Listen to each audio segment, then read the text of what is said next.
সবাইকে স্বাগত জানাচ্ছি সময় টেলিভিশনের নিয়মিত ফেসবুক লাইভে। আমরা আমাদের প্রচারিত যে রিপোর্ট তার মধ্যে গুরুত্বপূর্ণ নিউজ নিয়ে আমরা সবসময়ই ফেসবুকে বিস্তারিত তুলে ধরার চেষ্টা করি আপনাদের মাঝে। আজকেও আমরা যে রিপোর্টগুলো আমাদের সারাদিন প্রচার হয়েছে তার মধ্য থেকে অন্যতম একটি রিপোর্ট নিয়ে আমরা আলোচনা করব এবং তুলে ধরার চেষ্টা করব বিস্তারিত। আমরা প্রথমেই একটু রিপোর্টটি দেখে নিতে চাই।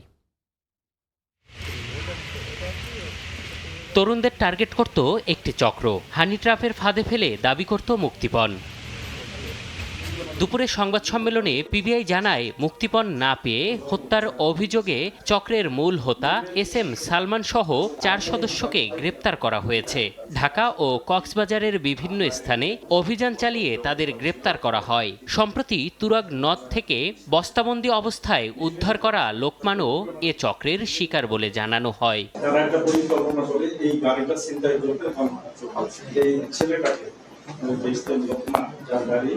মূলত লোকমানের গাড়ি হচ্ছে সে ভাড়া চায় 30 তারিখ মধ্যরা তাকে এই আসামি ফোন থেকে তাকে ফোন দেয়, আসতে বলে, কথা বলতে বলে, আসো একটা পর্যায়ে তার ট্রাভেল করে সে কার নিয়ে এদিকে ইতালি, জার্মানি বা ইউরোপে পাঠানোর নামে লাখ লাখ টাকা হাতিয়ে নেয়ার অভিযোগে মানব পাচার চক্রের 3 সদস্যকে গ্রেপ্তার করেছে র্যাব 4। প্রাথমিক জিজ্ঞাসাবাদে অভিযোগের সত্যতা স্বীকার করে এমন একাধিক ঘটনায় গ্রেপ্তারকৃতরা জড়িত থাকার কথা জানিয়েছে। আসামিদের এবং ভিকটিমকে ব্যাপক জিজ্ঞাসাবাদে আমরা আরও কয়েকজন ভিকটিমের সন্ধান পেয়েছি, তারাও এই চক্রের ফাঁদে পড়ে প্রতারণার শিকার হয়েছেন। এমন অভিযান অব্যাহত থাকবে বলেও জানিয়েছে র্যাব 4। আইনগত ব্যবস্থা গ্রহণ করবেন। এম এ আজিম, সময় সংবাদ, ঢাকা। ঘটনার শুরু তুরাগ নদে একটি বস্তাবন্দি লাশ দিয়ে।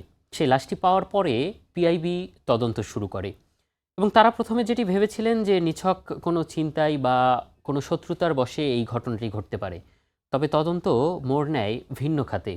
তার কল লিস্ট ঘেটে প্রথমত যে বিষয়গুলো আসে, একটি মেয়ে তাকে কল দিয়ে ডাকে এবং তার সাথে বেশ কয়েকদিন ধরে পরিচয়, এবং সেই জায়গা থেকে সেদিন যে ঘটনাটি ঘটেছিল সেটি পিআইবির সামনে আসে এবং আসে একটি ভয়ঙ্কর হানি ট্র্যাপ চক্র, যে চক্রটি আজ কিছু সদস্য গ্রেপ্তার হয়েছেন।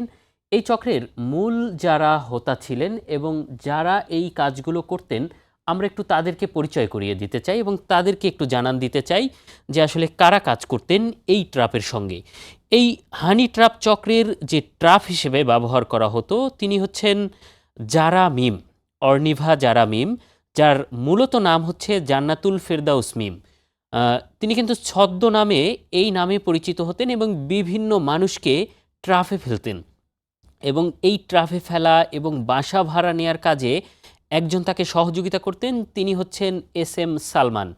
তাকে মাঝে মধ্যে কথিত স্বামী হিসেবে রূপ দেয়া হতো এবং বিভিন্ন জায়গায় ডেকে আনার পর এই স্বামী আবার লোকজনকে নিয়ে হামলা করত, বিভিন্নভাবে আটক করে মুক্তিপণ দাবি করত। এবং তার সাথে এই দুজনের এই চক্রটি গড়ে তোলার পর তাদের সাথে কিন্তু যুক্ত হয় সবুজ মিয়া এবং আদিফ ইসলাম নামের আরও দুজন।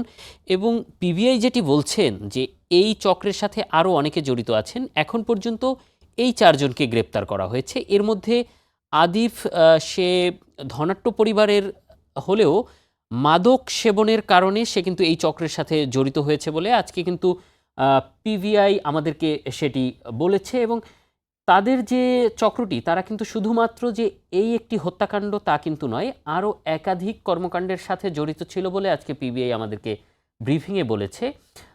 এই যে ঘটনাটি, এই ঘটনাটির শুরুতে কিন্তু তাকে ডেকে নেওয়া হয় যে একটি জায়গায়, নির্জন জায়গায় যাওয়া হবে প্রাইভেট কারে, এবং এই যে নিহত যে লোকমান তার একটি প্রাইভেট কার ছিল এবং তিনিও সেটি ভাড়ায় নিয়ে চালাতেন।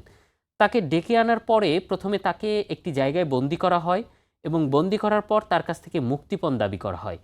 যখন একেবারেই মুক্তিপণ আদায় হচ্ছিল না, তখন তাকে মেরে বস্তাবন্দি করে তুরাগ নদীতে ফেলে দেওয়া হয় এবং তার যে প্রাইভেট কারটি রয়েছিল সেই প্রাইভেট কারটি তারা বিক্রি করে দেয়। এবং পিবিআই কিন্তু সেই প্রাইভেট কারটিও বিভিন্ন জায়গায় অভিযান চালিয়ে সেটি উদ্ধার করেছে। তারা যেটি বলছে যে এই আসামিদেরকে রিমান্ডে এনে তারপরে তারা আরও অনেক কিছু বিস্তারিত তুলে ধরবেন এবং তাদের যে কার্যক্রম তারা কিভাবে চক্রটি গড়ে তুলেছিল এবং কিভাবে তারা কাজগুলো করতো সেটি একটি আমরা তথ্যচিত্রের মাধ্যমে একটু আপনাদেরকে দেখাতে চাই। তারা প্রথমত একটি হানি ট্র্যাপ চক্র তৈরি করেছে। সেই চক্রে ট্র্যাপে ফেলার জন্য যে নারী দরকার সেই নারীদেরকে সংগ্রহ করেছে। এই যে আজকে গ্রেপ্তার হওয়া যে মিম ছদ্মনামের, সেই মিমের সাথে কিন্তু আরও অনেক মেয়ে কাজ করতো বলে আমাদেরকে পিবিআই থেকে জানানো হয়েছে এবং তারা প্রথমত এই ট্র্যাপের চক্রটি তৈরি করে ট্র্যাপে ফেলে একটি জায়গায় আনা হতো এবং তারপরে কিন্তু আসলে মুক্তিপণ আদায় করার জন্য তাকে প্রেশার করা হতো এবং সেই জায়গাটি থেকে যখন কাজ না হতো তারপরে তার কাছ থেকে এক প্রকার ছিনতাই করা হতো। তার যে সকল পকেট বা যেই সম্পদ নিয়ে তাদের ট্র্যাপে পড়তো সেগুলো রেখে দেওয়া হতো।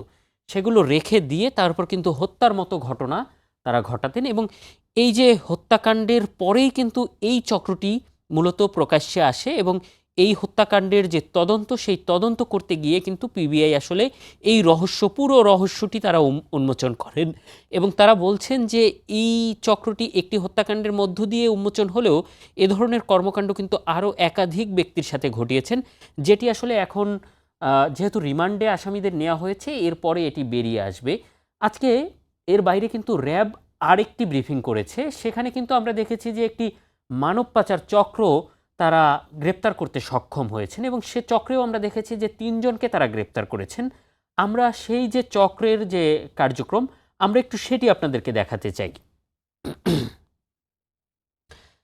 এই চক্রটি মূলত উন্নত দেশে পাঠানোর জন্য প্রথমত প্রলোভন দেখানো হতো এবং বিভিন্ন জায়গায় উচ্চ বেতন এবং উচ্চ বিলাসী জীবনযাপনের যে প্রলোভন সেটি দেখানোর পরে তারা একটি অর্থ দাবি করত যে এই টাকাটি হলে দেশের বাইরে পাঠানো যাবে এবং সেই টাকাটি যখন নেওয়া হয়ে যায় তারপরে কিন্তু দিনের পর দিন ঘোরানো হতো এবং একাধিক জায়গা থেকে চাপ প্রয়োগ বা বিভিন্ন কিছু হলে তখন দেখা যেত যে এই চক্রটি অবৈধ পন্থায় পাচার করে বিভিন্ন দেশে পাঠিয়ে দেওয়া হতো, যেখানে আসলে বৈধ পন্থায় পাঠানো হতো না, যার ফলে ওই দেশে কিন্তু এই যে ব্যক্তিরা তারা গিয়ে সেখানে বিপদে পড়তো এবং নানা ধরনের সমস্যায় পড়ে আবারও দেশে বিভিন্নভাবে জেল খেটেও ফেরত আসতো বা বিভিন্ন নির্যাতনের শিকার হতেন এবং এই পাচার যে করতো শুধুমাত্র তা নয়, অনেকের কাছ থেকে টাকা নেয়ার পরে আসলে লাপাত্তা হয়ে যেত। দেখা যেত যে তাদের একটি অফিস নেওয়া হতো, সেই অফিস কিছুদিন সেখানে মানুষকে নিয়ে টাকা পয়সা নেয়ার পরে সেই অফিসে গিয়ে আর তাদেরকে খুঁজে পাওয়া যেত না। তো এরকমই একজন শিকার হওয়ার পরে কিন্তু আসলে র্যাবের কাছে একটি অভিযোগ করে এবং র্যাব সেই অভিযোগের ভিত্তিতে তাদেরকে দেয়া যে তথ্য প্রমাণ ছিল সেই প্রমাণগুলো নিয়ে আসলে মাঠে নামে এবং মাঠে নামার পরে তারা লাপাত্তা হয়ে গেলেও কিন্তু তাদেরকে খুঁজে বের করা হয়। প্রথমত তারা একজনকে খুঁজে বের করেন যার কাছে টাকাটি দেয়া হয় এবং তার মাধ্যমে কিন্তু অন্যদেরকে যারা আসলে অফিস নিয়ে পালিয়ে গিয়েছে তাদেরকেও খুঁজে বের করেন এবং এই চক্রটিও এখন রিমান্ডে এনে র্যাবের হাতে জিজ্ঞাসাবাদ চলছে এবং এই যে মানব পাচারের যে বিষয়গুলো এর মাধ্যমে তারা আসলে সচেতনতা তৈরি করতে চাচ্ছেন যে আসলে যারা এই ধরনের ট্র্যাপে পড়ছেন, উচ্চবিলাসী জীবনযাপন বা অধিক ইনকামের আশায় এই ধরনের চক্রের হাতে টাকা দিচ্ছেন, তাদেরকে সতর্ক করছেন এবং যারা এই ধরনের ট্র্যাপ তৈরি করছেন তাদেরকেও যাতে আসলে এই ধরনের জায়গা থেকে বেরিয়ে আসা এবং এই ধরনের কাজ ছেড়ে দেওয়ার যে বিষয়, কারণ র্যাব বলছেন যে আসলে এই ধরনের অভিযান তাদের অব্যাহত থাকবে এবং তারা এই ধরনের অভিযান চলমান রাখবেন যাতে সাধারণ মানুষ এবং যারা আসলে বৈদেশিক মুদ্রা আমাদের দেশে এনে দিচ্ছে তাদের যে নিরাপত্তা সেই জায়গাটি তারা নিশ্চিত করতে চাচ্ছেন এবং তারা বলছেন যে সরকারিভাবে বৈদেশিক কর্মসংস্থান বা মন্ত্রণালয়ের মাধ্যমে যারা বিদেশ পাঠানোর যে নিয়ম রয়েছে বা রিক্রুটিং এজেন্সি যেই এজেন্সিগুলো আসলে লাইসেন্স প্রাপ্ত তাদের মাধ্যমে যাতে মানুষ যায় এবং সেই জায়গাটিও কিন্তু উদ্বুদ্ধ করছেন।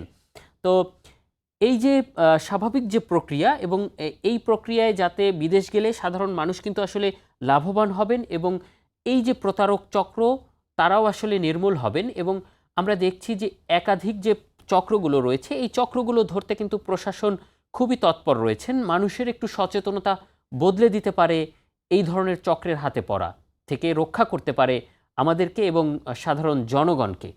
তো আজ এ পর্যন্তই। সময় টেলিভিশনের নিয়মিত ফেসবুক পেজের যে লাইভ ছিল দেখা হবে আবারও ভিন্ন কোনো গুরুত্বপূর্ণ রিপোর্টের বিষয় নিয়ে। সে পর্যন্ত সবাই ভালো থাকবেন, সুস্থ থাকবেন, সময় টেলিভিশনের সঙ্গেই থাকবেন।